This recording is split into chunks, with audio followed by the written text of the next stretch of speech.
eastern Greenville County in upstate South Carolina until 7:15 p.m. Eastern Daylight Time.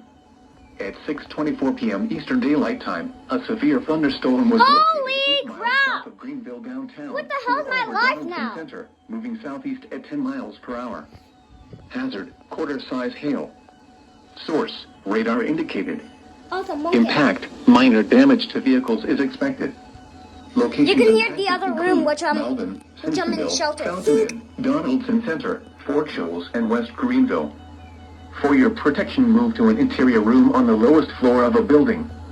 Please report damaging winds, hail, or flooding to the National Weather Service by calling toll-free 1-800-267-8101 or by posting on our Facebook page or tweet it using hashtag NWSGSP.